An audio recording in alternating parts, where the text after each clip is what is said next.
योहानाचं दुसरं पत्र वचन 8, आम्ही केलेले कार्य तुम्ही निष्फळ होऊ देऊ नका, तर त्याचे पूर्ण प्रतिफळ तुम्हाला मिळावे म्हणून खबरदारी घ्या.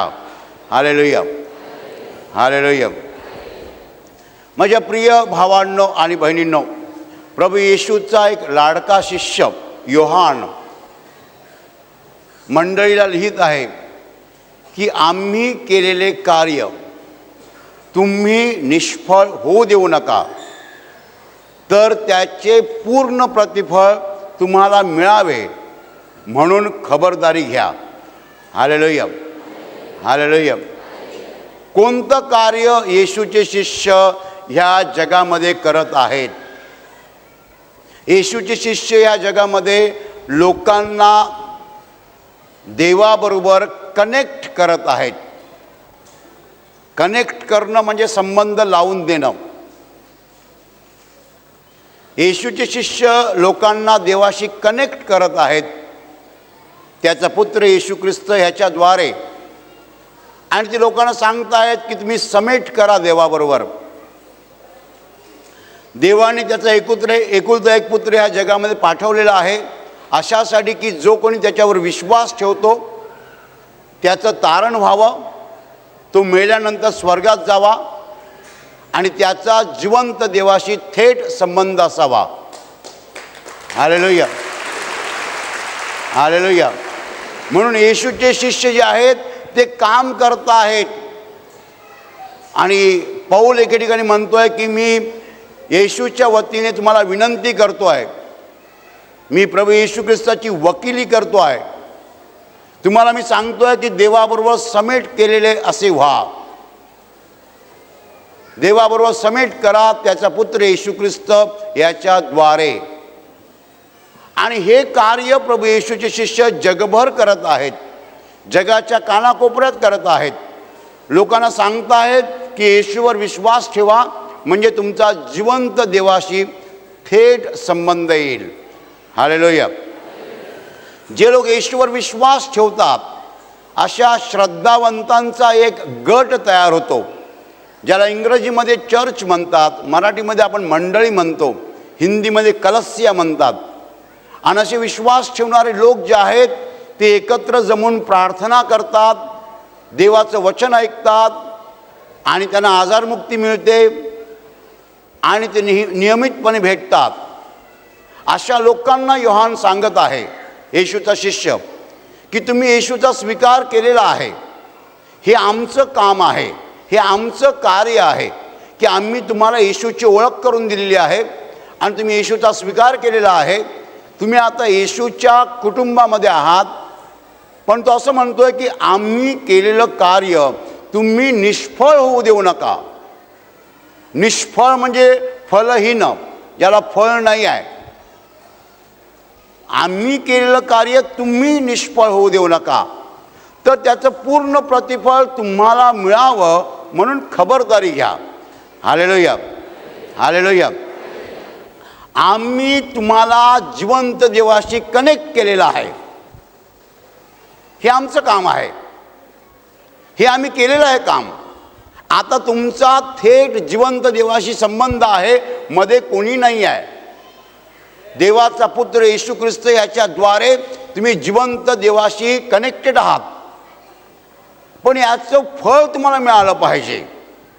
याचं फळ जर मिळालं नाही तर काय फायदा? माझ्या प्रिय भावांनो आणि बहिणींनो, एखादा मनुष्य अमेरिकेत जातो, 5 वर्षे राहून येतो आणि इकडे घरी आल्यावर त्याच्याकडे स्वतःचा फ्लॅट नसेल, तो भाड्याच्या फ्लॅटमध्ये राहतो आहे, त्याच्या फ्लॅटमध्ये पंखा नसेल आणि अमेरिकेमध्ये 5 वर्षे तो एअर कंडिशनमध्ये राहून आलेला आहे.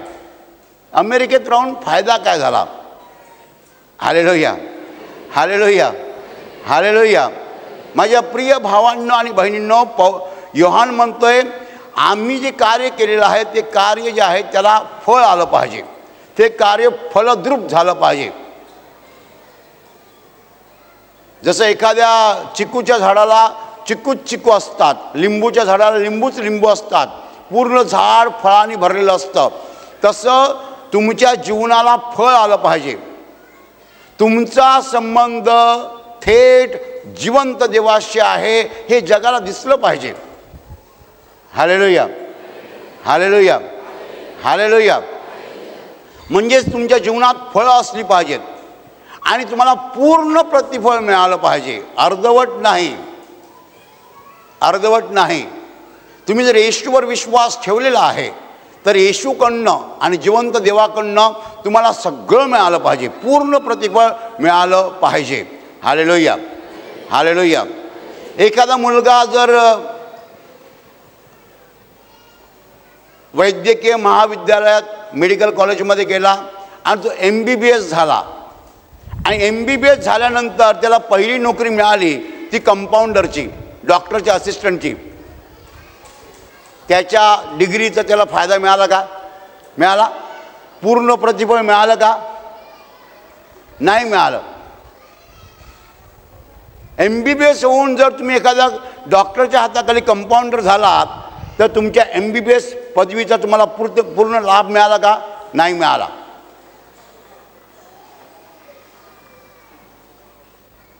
दोन माणसं प्रार्थना सभेला येतात, दोघं जवळजवळ बसतात, एकमेकांच्या जवळ बसतात, प्रार्थनेला दोघं एकत्र उभे राहतात, दोघं एकत्र हात जोडतात, दोघं एकत्र प्रार्थनेत भाग घेतात. 5 वर्षांनी चित्र असं असतं, 5 वर्षांनी. त्याच्यातला एक जो आहे तो प्रार्थनेला येत राहतो आणि दुसरा जो आहे तो एक प्रार्थना ग्रुप काढतो आणि त्याच्याकडे पुष्कळ लोक प्रार्थनेला येतात. तो लोकांच्या डोक्यावर हात ठेवून प्रार्थना करतो, लोक बरे होतात. आणि हा जो प्रार्थनेला येतो तो लीडरला सांगतो, माझा डावा पाय दुखतो, प्रार्थना करा ना, माझा डावा पाय दुखतो, प्रार्थना करा ना. मग त्या लीडरने प्रार्थना केली की पुढच्या वेळेला येतो आणि सांगतो, माझा डावा पाय बरा झाला पण आता उजवा पाय दुखतो. आणि त्याचा जोडीदार, त्याचा सोबती जो त्याच्याबरोबर प्रार्थनेला उभा राहायचा, तो आज लोकांच्या डोक्यावर हात ठेवून प्रार्थना करतोय, प्रवचन देतोय, त्याला देवाने सगळं दिलेलं आहे. दोघं एकत्र प्रार्थनेला उभे राहत होते, दोघं एकत्र प्रार्थनेत भाग घेत होते, दोघं एकत्र प्रवचन ऐकत होते. एकाला पूर्ण प्रतिफळ मिळालं, दुसऱ्याला प्रतिफळाचं नाव नाही आहे. माझ्या प्रिय भावांनो आणि बहिणींनो, तुमचा संबंध जर थेट जिवंत देवाशी आलेला आहे तर तुम्हाला काय मिळू शकतं आणि तुम्ही कोण होऊ शकता ह्याची कल्पना तुम्हाला आहे का? जिवंत देव देऊ शकत नाही असं काय आहे? पण तुम्हाला पहिल्यांदा समजलेलं आहे का की तुमच्या ठाई देव काय कार्य करतो आहे? हालेलुया. देवाचं नक्की कार्य काय आहे? तुम्ही प्रार्थनेला येतात तेव्हा नक्की तुम्ही काय करता इकडे? काही लोक नक्की तिकडे काय चालतं, काही लोक इकडे पहिल्यांदा येतात आणि अशी वरती बघतात. नक्की काय आहे? नक्की पत्र्याचं शेड आहे, नक्की काय आहे? लाद्या आहेत, नक्की काय आहे? कॅमेरा घेऊन मुलगी उभी असते, नक्की काय? एक सूट घालून माणूस बोलत असतो. हे नक्की नाही. नक्की इकडे माणसाचा देवाशी थेट संबंध यावा, त्याचा पुत्र येशू ह्याच्याद्वारे हे काम आम्ही करतो. हालेलुया. हे काम आम्ही करतो. आम्ही लोकांना येशू ख्रिस्ताविषयी सांगतो, जो देवाचा एकमेव पुत्र आहे, एकुलता एक पुत्र आहे.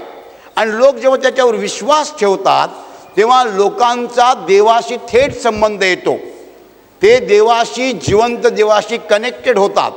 आणि एकदा माणसाचा जिवंत देवाशी थेट संबंध आला की काय होऊ शकतं? नंबर 1, त्यांना आरोग्य मिळू शकतं, म्हणजे आजार शरीरामधनं जातात. 2 नंबर, मनाला शांती मिळते. तुम्ही आजकाल बघता किती लोक मनाने अशांत आहेत. पोलीस इन्स्पेक्टर बायकोला मारतो, मुलांना मारतो, मग स्वतःला मारतो. डॉक्टर बायकोला मारतात, मुलांना मारतात आणि मग स्वतःला आत्महत्या करतात. अशांती, अशांती, अशांती. माणसाला शरीरामध्ये आरोग्य पाहिजे आणि मनाला शांती पाहिजे. इतकंच नव्हे तर आपल्या काही गरजा आहेत आणि त्या गरजा आपल्याला पाहिजेत, पुरवल्या गेल्या पाहिजेत. माझ्या प्रिय भावांना आणि बहिणींनो, आपल्याला घर हवं आहे, कपडे हवे आहेत, शिक्षण पाहिजे, काही साधनं पाहिजेत, वाहनं पाहिजेत. या सगळ्या गरजा पुरवल्या गेल्या पाहिजेत. देव हे देऊ शकत नाही का? ज्याने मला निर्माण केलं आहे, ज्याने तुम्हाला निर्माण केलेलं आहे, तो आपलं घर देऊ शकत नाही का? वाहन देऊ शकत नाही का? देऊ शकतो. पण योहान म्हणतो की आम्ही जे कार्य केलेलं आहे तुमच्यामध्ये, तुम्हाला आम्ही जिवंत देवाच्या संपर्कात आणलेलं आहे, त्याचं तुम्हाला पूर्ण प्रतिफळ मिळालं पाहिजे. तुमच्यापैकी कुणी सांगता कामा नये की आम्ही आजारी आहोत. तुमच्यापैकी कोणी सांगता कामा नये की माझं मन अशांत आहे, मला आत्महत्या करायला वाटते. तुमच्यापैकी कोणी सांगता कामा नये की माझ्याकडे घर नाही आहे. तुमच्यापैकी कोणी सांगता कामा नये की माझ्याकडे गाडी नाही आहे. तुम्हाला जी हवं ते देवाकडे मिळायला पाहिजे, कारण तुमचा संबंध माणसांशी नव्हे तर जिवंत देवाशी आहे. हालेलुया. आणि तुम्हाला जिवंत देवाच्या संपर्कामध्ये आम्ही आणलेलं आहे. हे आमचं कार्य आहे. हालेलुया. आम्ही तुम्हाला येशूची ओळख करून दिली, आम्ही येशूविषयी बोललो, आम्ही येशूचं सामर्थ्य तुम्हाला दाखवलं आणि तुम्हाला येशूवर विश्वास ठेवायला सांगितलं. तुम्ही येशूवर विश्वास ठेवलेला आहे, आम्ही आमचं कार्य केलेलं आहे. पण आमचं हे जे कार्य आहे त्याला फळ आली पाहिजेत, त्याला फळ आली पाहिजेत. म्हणजे सगळ्यांनी सांगायला पाहिजे की आमच्या शरीरामध्ये आजार नाही आहेत, आमच्या मनात शांती आहे, आमच्या कुटुंबात शांती आहे, आमच्या गरजा देव भागवतो. आता गरजा भागवतो म्हणजे नक्की काय? तुम्ही 4 माणसाचं तुमचं कुटुंब आहे, तुम्ही सांगा हे देवा मला हेलिकॉप्टर पाहिजे, मला एक विमान पाहिजे. माणसाच्या गरजा अशा भयानक असतात. हालेलुया. काही लोक तोंडाला येईल ते बोलतात, पण देव सगळ्या गरजा एका वेळेला नाही भागवणार. देव आपल्याला हळूहळू देतो, सावकाश देतो. आपल्याला झेपेल, पेलेल, परवडेल, पचेल, रुचेल अशा रीतीने देतो तो.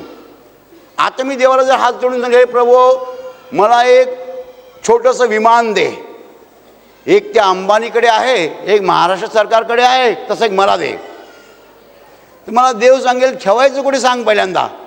इकडे माणसं उभं राहायला जागा नाही, विमान ठेवणार कुठे? आणि विमान चालवणार कोण? आमची रिक्षा चालवायला आम्हाला ड्रायव्हर मिळत नाही. बरोबर? म्हणजे आपण काहीही मागायचं, देव काही माणूस नाही आहे, तो बुद्धीचा महासागर आहे. हालेलुया.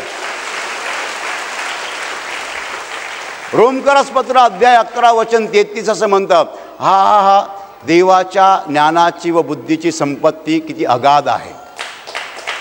हालेलुया. त्याचे निर्णय किती गहन आणि त्याचे मार्ग किती अगम्य आहेत. आपण म्हणतो देवाने हे करायला पाहिजे होतं, देवाने ते करायला पाहिजे होतं, देवाने हे करायला पाहिजे होतं, देवाने ते करायला पाहिजे होतं. पण देवाची बुद्धी अगाध आहे, ज्ञान अगाध आहे.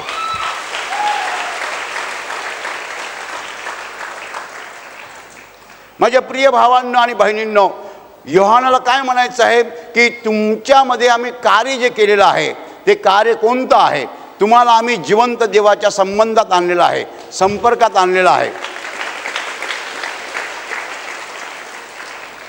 येशूने पापाची मधली आडभिंत पाडलेली आहे. माणसाला देवापासून दूर नेणारी एकच गोष्ट आहे आणि ती म्हणजे पाप. पाप ही मधली आडभिंत आहे. येशूने ती पाडलेली आहे. कशी पाडलेली आहे? आपल्या पापांची शिक्षा येशूने स्वदेहावर घेतली. त्याने आपल्या पापांची शिक्षा स्वतः भोगली आणि म्हणून मधली आडभिंत पडलेली आहे. आता आपण थेट जिवंत देवाच्या संपर्कात आहोत. हालेलुया. मग हे जे कार्य आम्ही केलेलं आहे त्याला पूर्ण असं प्रतिफळ यायला पाहिजे, तुम्हाला मिळालं पाहिजे. हालेलुया. हालेलुया. माझ्या प्रिय भावांनो आणि बहिणींनो, ह्याला आम्ही श्रद्धेचा प्रवास म्हणतो, विश्वासाचा प्रवास. येशूवर विश्वास ठेवल्यानंतर एका नव्या जीवनाला आरंभ होतो. हे जीवन पूर्णतया वेगळं आहे. त्या जीवनाची तुलना जगाच्या जीवनाशी करता येणार नाही. मी येशूवर विश्वास ठेवला आहे, मी जिवंत देवावर विश्वास ठेवलेला आहे. आता माझं वाचन काय असलं पाहिजे, आतापर्यंत मी काय वाचायचो आणि आता मी काय वाचलं पाहिजे, आता माझ्या तोंडातली गाणी कोणती असली पाहिजेत, पूर्वी कोणती होती आणि आता कोणती असली पाहिजेत, आता माझा सहवास कुणाशी असला पाहिजे, पूर्वी कुणाशी होता आणि आता कुणाबरोबर असायला पाहिजे. येशूवर विश्वास ठेवल्यानंतर नव्या श्रद्धेचा प्रवास सुरू होतो आणि हा प्रवास करताना अनेक गोष्टी बदलून जातात. 180 अंशाचा कोन करून माणूस फिरतो. जेव्हा आपण जगामध्ये असतो असे चालतो आणि जेव्हा आपण येशूकडे वळतो तेव्हा असे फिरतो. 180 अंशाचा कोन पूर्णपणे वेगळं. तुमचे सोबती बदललेच पाहिजेत. तुम्ही ज्यांच्याबरोबर मिसळता, राहता, ज्यांच्याशी गप्पा मारता, ज्यांच्याबरोबर फिरता, वावरता, असे लोक बदलले पाहिजेत. तुमचं वाचन बदललं पाहिजे. टी व्हीच्या, दूरदर्शनच्या वाहिन्या बदलल्या पाहिजेत. पूर्वीच्या वाहिन्या अशा होत्या की ज्या डिस्को डान्स दाखवायच्या, सिनेमा दाखवायच्या. आताच्या वाहिन्या बदलल्या पाहिजेत. हा वेगळा प्रवास आहे आणि या प्रवासामध्ये तुम्हाला पुढे जाता आलं पाहिजे. देवाच्या ज्ञानाने अंतःकरण भरलं पाहिजे. Hallelujah, hallelujah, hallelujah, hallelujah. देवाच्या वचनावर चिंतन केलं पाहिजे. देवाच्या वचनावर विचार केला पाहिजे. देवाची वचनं आत्मसात केली पाहिजेत. देवाच्या वचनांप्रमाणे आपल्याला चालायचं आहे. पूर्वी तुम्ही येशूकडे यायच्या अगोदर समजा बसमध्ये बसलेला आहात, कॉर्नरला, खिडकीची जागा, बाहेर बघतात. येशूकडे यायच्या अगोदर मी काय म्हणालो? येशूकडे यायच्या अगोदर, मेरा जीवन कोरा कागज, बरोबर? सहज येतो तोंडात ना, बरोबर? नाहीतर नफरत की दुनिया को छोड़कर. आणि आता येशूकडे आल्यानंतर मला गाणी जास्त येत नाहीत.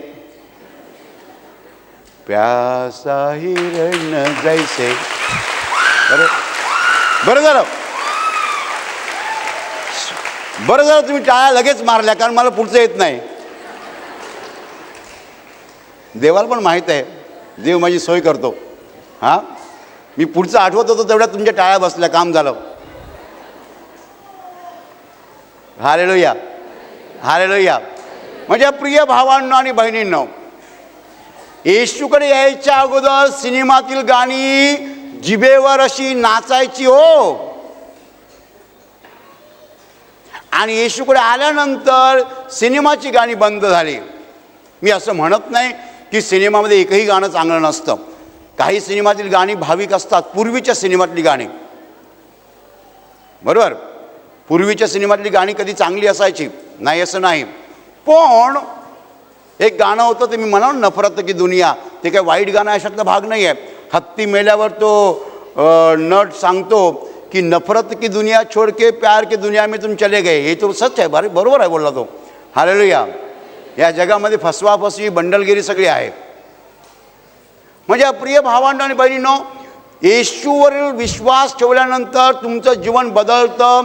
नवा प्रवास सुरू होतो, श्रद्धेचा प्रवास सुरू होतो. या प्रवासामध्ये तुम्ही पुढे चालता का? तुम्ही जर चालत राहिलात तर तुमची वाढ होणार, तुम्हाला विश्वासाचं पूर्ण प्रतिफळ मिळणार.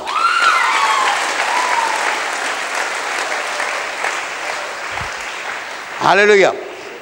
विश्वासाचं पूर्ण प्रतिफळ मिळायला पाहिजे. आपल्या जीवनाला फळं आली पाहिजेत. मी जेव्हा येशूकडे आलो तेव्हा येशूने मला पहिलं दान दिलं. ते दान म्हणजे प्रवचन देण्याचं. त्याच्या अगोदर मला बायबलचा अर्थ समजण्याचं दान मिळालं. बायबलचा अर्थ समजायला लागल्यामुळे मी चांगली प्रवचन देऊ शकलो. पण मी येशूला म्हणालो की मी अजून समाधानी नाही आहे, कारण मी डोक्यावर हात ठेवल्यावर कोणी खाली पडत नसे आणि मी माझ्याकडे कोणी प्रार्थनेला येत नसे. मला लोक फक्त प्रवचनासाठी बोलवायचे आणि मी 2-2, 3-3 तास प्रवचनं द्यायचो. पण प्रार्थनेकरता माझ्याकडे कोणी येत नसे. आजारमुक्तीचं दान माझ्याकडं नव्हतं, सामर्थ्य माझ्याकडं नव्हतं. फक्त एकच दान, ते म्हणजे प्रवचन द्यायचं. मी येशूला म्हणालो मी समाधानी नाही.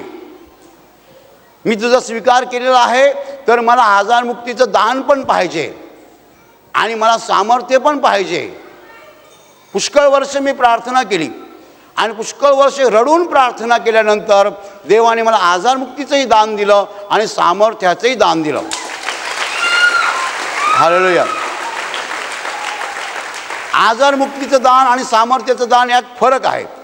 मी डोक्यावर हात ठेवल्यावर माणूस खाली पडला नाही, हलला नाही, पण त्याचा आजार गेला तर आजारमुक्तीचं दान आहे. बरोबर, पडायलाच कशाला पाहिजे, आजार गेला म्हणजे काम झालं. पण सामर्थ्याचं दान म्हणजे माणूस खाली पडतो, धडाधड लोक खाली पडतात, हे सामर्थ्य आहे. हालेलुया. देवाने मला बायबल समजण्याचं दान दिलं होतं, त्याच्यातूनच मला प्रवचनाचं दान मिळालं, आजारमुक्तीचं दान मिळालं, सामर्थ्याचं दान मिळालं, संदेश देण्याचं दान. हालेलुया. बरोबर सांगता आलं पाहिजे. 25 मधुमेहाचे रुग्ण आत्ता बरे झालेले आहेत. सरिता नावाच्या बहिणीला प्रभूचा स्पर्श होतो आहे. हे नावं घेऊन संदेश देणं, इकडे बसून संदेश देणं, हे दान, तेही दान देवाने दिलं. हालेलुया. तुम्ही मला विचार, ब्रदर तुम्ही समाधानी आहात का? अजून मी समाधानी नाही आहे. अजून पुष्कळ देवाकडनं मिळवायचं आहे, अजून पुष्कळ देवाकडनं मिळवायचं आहे. हे जे सामर्थ्य आम्ही इकडे दाखवतो, भारतात काही ठिकाणी जाऊन आम्ही सामर्थ्य दाखवलं. दिल्लीला दाखवतोय, दर महिन्याला जातो. सिकंदराबादला गेली 6 वर्ष आम्ही जातो, हे सामर्थ्य दाखवतो. भुवनेश्वरला गेलो, ओरिसाला, अलीगडला जाऊन आलो, गोव्याला जातो, अनेक ठिकाणी जाऊन आम्ही सामर्थ्य दाखवतो. अजूनही भारत कव्हर झालेला नाही आहे. भारतातल्या प्रत्येक शहरात जाऊन आम्हाला हे सामर्थ्य दाखवायचं आहे, येशूची सुवार्ता गाजवायची आहे. हालेलुया. मग तुम्ही म्हणाल, ब्रदर एवढं झाल्यावर तुम्ही समाधानी होणार का? नाही. मग मला आशिया खंडात गेलं पाहिजे. ज्या खंडात माझा जन्म झालेला आहे त्या आशिया खंडात गेलं पाहिजे. इंडोनेशियाला गेलं पाहिजे, मलेशियाला गेलं पाहिजे, फिलिपिन्सला गेलं पाहिजे, श्रीलंकेला गेलं पाहिजे, नेपाळला गेलं पाहिजे. ज्या आशिया खंडात माझा जन्म झालेला आहे त्या पूर्ण खंडात मला जाता आलं पाहिजे. हालेलुया. मग तुम्ही मला सांगा, ब्रदर तुम्ही समाधानी व्हाल का आशिया खंडात तुम्ही गेलात तर? नाही. पूर्ण जगामध्ये मला जाऊन येशूची सुवार्ता गाजवता आली पाहिजे. हालेलुया. हालेलुया. अजून काही गोष्टी, या केंद्रामध्ये प्रार्थना करून आजारी बरे होतात, कॅन्सर बरे होतात, HIV बरे होतात, वगैरे वगैरे. पण आम्ही समाधान नाही आहोत. का समाधान नाही आहोत? इथे आंधळे पाहायला लागले पाहिजेत, मुके बोलायला लागले पाहिजेत, बहिरे ऐकायला लागले पाहिजेत, लंगडे चालायला लागले पाहिजेत.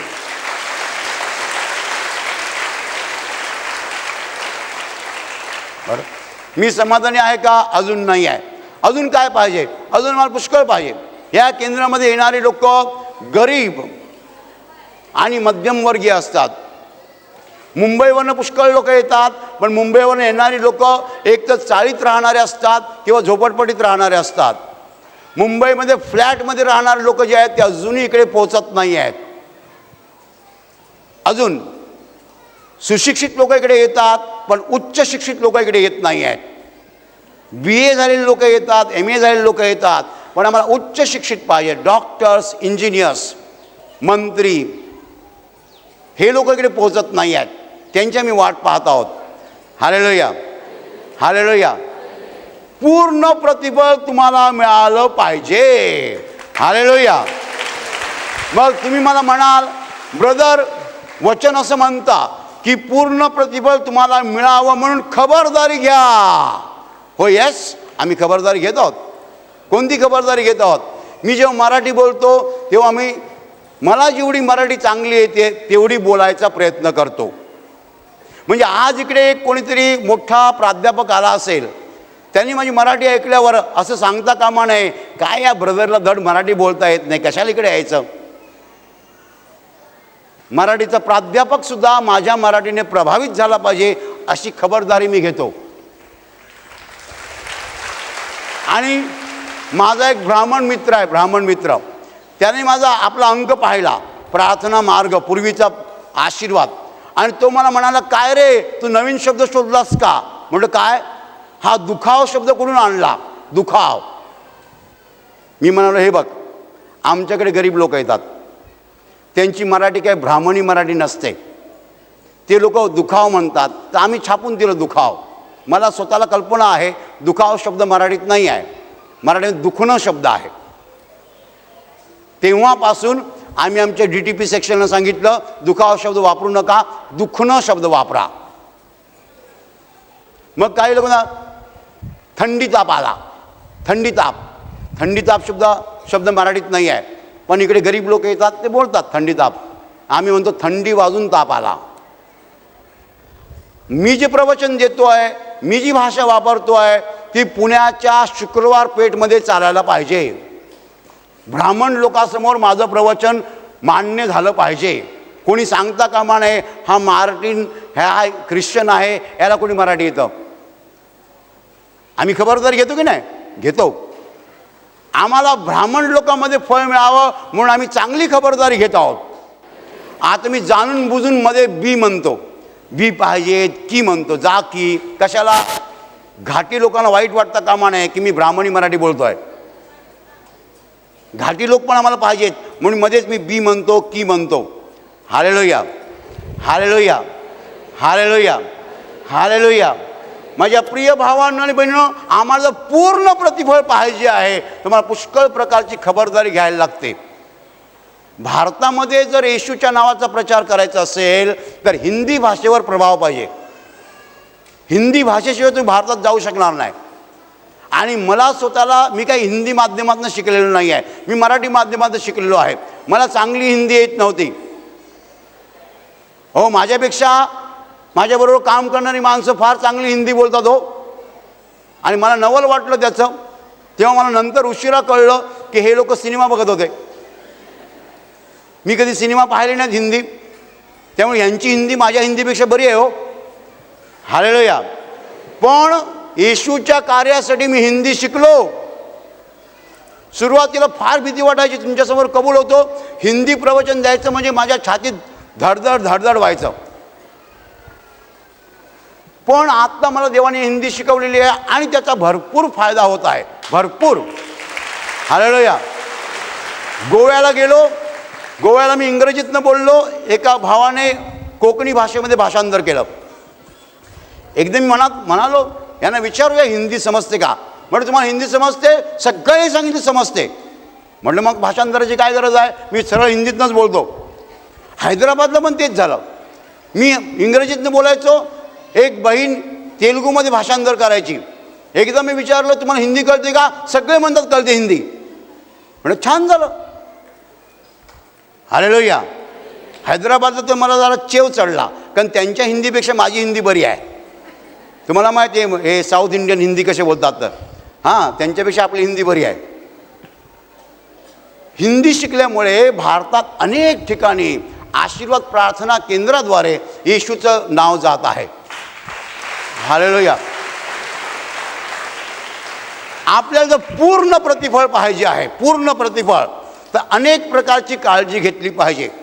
बायबलचं वाचन केलंच पाहिजे. देवाची वचनं वाचली पाहिजेत, अंतःकरणात घेतली पाहिजेत, अंतःकरणात साठवून ठेवली पाहिजेत.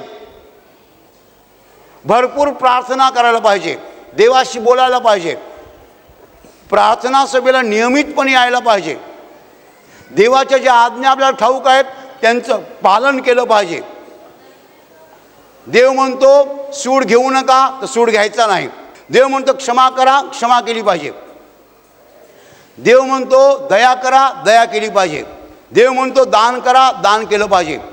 आपला श्रद्धेचा प्रवास, आपण एक एक पाऊल या श्रद्धेच्या प्रवासात टाकत गेलो, पुढे गेलो, तर आपल्याला देवाकडनं पूर्ण प्रतिफळ मिळणार. पूर्ण प्रतिफळ मिळालं पाहिजे, पूर्ण प्रतिफळ, अर्धवट नाही. मी जर येशूवर विश्वास ठेवलेला आहे तर मला त्याचं पूर्ण प्रतिफळ मिळालं पाहिजे. कारण येशूच्या द्वारे मला काय करता येतं ते मला समजायला पाहिजे. देव, जिवंत देव माझ्या बरोबर असताना मी काय करू शकत नाही. हालेलुया. जिवंत देव माझ्या बरोबर असताना मी काय करू शकत नाही. योहान म्हणतोय की आम्ही केलेलं कार्य तुम्ही निष्फळ होऊ देऊ नका. तुमच्याकडे काही लोक एकदा प्रार्थनेला येतात, 2 महिने येत नाहीत, त्यांना काय फळ मिळणार? तुम्ही घरी गेल्यावर बायबल वाचत नाही, तुम्हाला कसं फळ मिळणार? तुम्ही प्रार्थना करत नसाल, तुम्हाला कसं फळ मिळणार? तुम्ही देवाच्या आज्ञा पाळत नसाल, उदाहरण तुम्ही ईश्वर विश्वास ठेवलेला आहे, ऑफिसमध्ये लाच घेता, तुम्हाला पूर्ण प्रतिफळ कसं मिळणार? तुम्ही ऑफिसमध्ये लाच घ्या, तुमची बायको आजारी आहे, ती आजारीच राहणार. तिकडनं पैसे आणायचे, इकडनं बायकोला घेऊन जायचं, डॉक्टरच्या हातात टाकायचे, पुन्हा कामावर गेलं आणायचे, बायकोला घेऊन जायचं, डॉक्टरच्या हातात पैसे टाकायचे, हे चालूच राहील तुमचं. माझ्या प्रिय भावाने आणि बहिणीचं जिवंत देव माझ्या बरोबर आहे.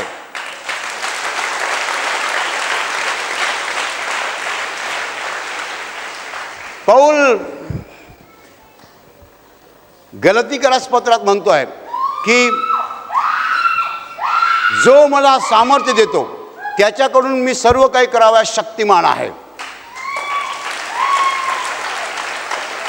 जो मला सामर्थ्य देतो त्याच्याकडून मी सर्व काही कराव्यास शक्तिमान आहे. माझ्या प्रिय भावांनो आणि बहिणींनो, आपल्याला देवाकडनं पूर्ण प्रतिफळ घ्यायचं आहे, अर्धवट नाही. मला कोणी येऊन सांगितलं, ब्रदर तुम्ही डोक्यावर हात ठेवला आणि त्या दिवसापासनं माझा दमा गेला, चांगली गोष्ट आहे. तुम्ही डोक्यावर हात ठेवला त्या दिवसापासनं कॅन्सर गेला, चांगली गोष्ट आहे. पण मला काय ऐकायचं आहे? ब्रदर माझा नवरा आंधळा होता, तुम्ही त्यांच्या डोळ्यात बोटं घातली, प्रार्थना केली, त्या दिवसापासून त्याला दिसायला लागलं. वा वा, काय मजा येईल, ते मला ऐकायचं आहे. मी डोक्यावर हात ठेवून कॅन्सर बरे होतात, HIV बरे होतात, ठीक आहे, पण मला पूर्ण प्रतिफळ पाहिजे. का माझ्याकडे जे सामर्थ्य आहे ते अर्धवट नाही आहे. ताप खोकला काढायचं नाही सामर्थ्य आहे. माझ्या शरीरामध्ये, माझ्या देहामध्ये, माझ्या व्यक्तिमत्वामध्ये जिवंत देवाने जे सामर्थ्य त्याचा पुत्र येशू याच्याद्वारे दिलेलं आहे ते केवळ ताप खोकला काढायचं नाही आहे, ते केवळ कॅन्सर HIV बरं करण्याचं नाही आहे, ते मेलेल्या माणसाला जिवंत करायचं सामर्थ्य आहे.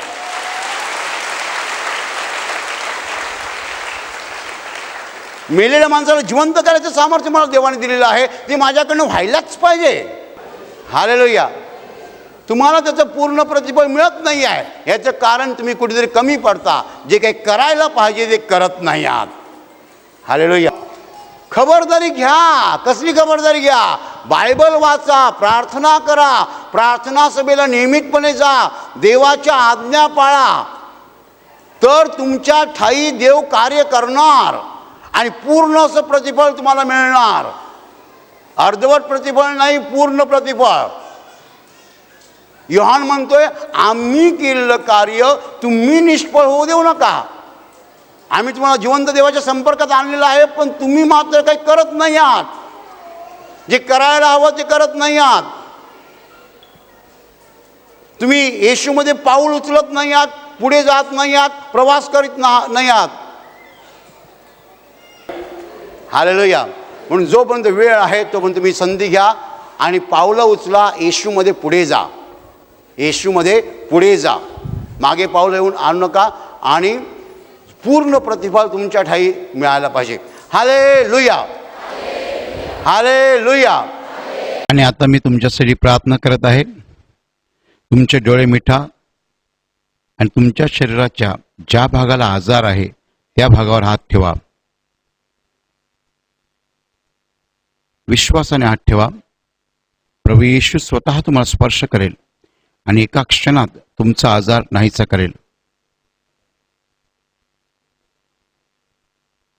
तुमच्या शरीरातील प्रत्येक आजार प्रभू येशूच्या पवित्र नावात नष्ट हो. तुमच्या जीवनातील प्रत्येक दुःख प्रभू येशूच्या पवित्र नावात नष्ट हो. आणि तुमच्यावर आणि तुमच्या कुटुंबावर प्रभू येशूचे महान आशीर्वाद होत.